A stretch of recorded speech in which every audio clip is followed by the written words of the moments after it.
Philip, connectivity should be plug and play. Why is that never the case? Yeah, that's a good question. It's actually the main question I have to answer as the product owner of connectivity at Cogiscan. So what you're really saying, I think, in plug and play is that you have machines, right? Well, simplify it to one machine. And that machine's producing circuit boards, and you want, I mean, this machine is good. You would want at some point this machine to do something more. You would want it to maybe have better cycle time. You want it to have to know the downtime reason to optimize your process. You want to add in traceability. So the first step in all of that would be getting the data out of the machine. So this is usually the question we get. How can I get the data out of the machine? What we have to know is that that's not the complete answer. It's never about just getting the data out of the machine, and it's always about getting it out of the machine and into another system. In this case, I'll just use MES because that's usually the case, but it could be an ERP, it could be a custom system, a SCADA system, something in the cloud, you know. But usually when people want to connect their machine, they want to connect it to an MES. So how do you do that, right? That's the question. So you might figure, okay, at home, I plug in some devices to my TV and it's working flawlessly. I just take a cable, right? You take in a cable and then you want to plug in your machine, your MES, you want it to work.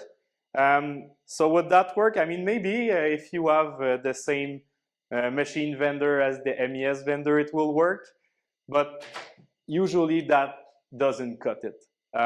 So the hard part is really not connecting physically those machines. It's what's going on in that cable that is completely invisible. And that's what I want to get to, what I've gave some thought and want to try to explain what's actually going on in this cable, in this connectivity to have a better visualization. So I've come up with a model of how that works, a 4-layer model. Of course, as a new model, it is a simplification of what's going on, but I think it's still a useful simplification. So to go forward on your question, you would have some data that needs to go to the machine, to the MES. So how do you do that? Well, maybe the first thing you would want is, okay, I'll have somebody that records, right? So you put somebody just in front of the machine that has a stopwatch or whatever, and then it records what's going on the machine. It records what's going on the machine, and then it will log everything and put that data into the MES. That's good, that's a good proof of concept, but it's not good enough really to scale across your whole factory on multiple machines. At some point you will want this process to be automated. But just for this simplification, I'll still use somebody because there's actually a very good comparison to be made between machine communication and human communication. They're actually very related. So for this case, to say, okay, we have somebody on the machine that takes log of what's going on in the machine, and you have somebody on the MES that would input that data. And then what we really want to establish is, okay, how that communication between those two people would work. So now you have two persons that wants to communicate to each other. The first thing they need to agree on is what would be the medium. So would they write some text to each other? Would they call each other? Would they yell? Would they send letters? That would be the first step. So for this example, let's say they choose to yell to each other. Every time a board comes out, then the person on the machine would yell and the person from the MES would know, okay, a board has come out. So that's really the layer 1 for the connectivity. And actually, if you stop there and instead of having the MES, you have the next machine, in our industry, that's basically SMIMA. So it's still very useful. It's a good layer. It's a necessary layer. But you probably need more out of it. So let's say you have a board that comes into the machine. now you have some trouble because you cannot yell for both a board comes in and a board comes out. So you would need some more richness to it. So the next step would be to align on some grammar. So you might say, okay, we'd use subject, verb, object to communicate to each other. So we'd say maybe the board enters the machine, the board exits the machine, the machine state is running, the paste is applied, something like that. And that's pretty good. But now the issue we'll have is, have you agreed on what every word means? You probably have not, and it's probably not meaning the same for the machine and the MES. So the machine might say, okay, a board has come in, that's great, but what the MES really want to know is about the operation. So it's the operation started. So you will need to interpret that a board that enters the machine means an operation has started. So now what you really want to do is to define the vocabulary. The vocabulary.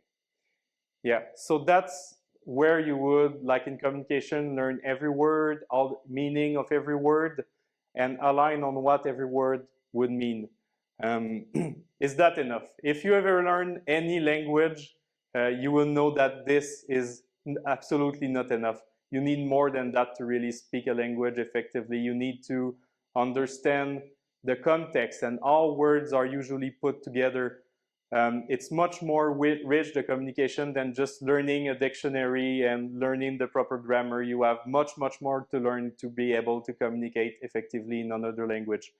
So the next layer you really need is the meaning. You need to know what you say means and what usually people say when they want to mean something, what people in that culture, that environment, how they say it to mean this thing and not something else. Maybe you ever travel to a country that speak the same language as you, but you find it hard to communicate just because you don't have the same reference when you talk. And that's exactly what's happening in that layer, what makes the connectivity the most difficult. So those are all the 4 layers. So you have the medium, the grammar, the vocabulary, the meaning. Those are more communication style and not really technical side. So they all have a technical equivalent. So the equivalent of medium would be protocol. So this is where you would get AMQP, MQTT, REST, files. Those are all the equivalent of medium, which is a protocol. The equivalent of the grammar would be the format.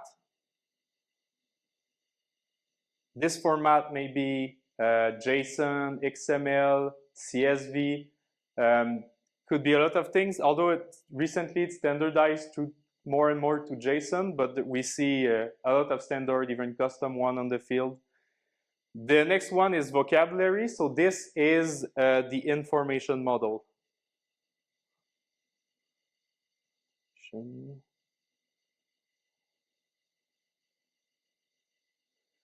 So the information is really all the structure of all the data, how every field in an event, let's say, what every field means, and what every event means. So that would be the whole information model on the more technical side, which is the equivalent of the vocabulary.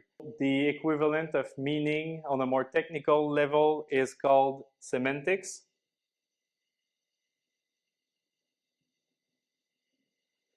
And this is where I needed to get at to really answer your question effectively. So why is connectivity never really plug and play?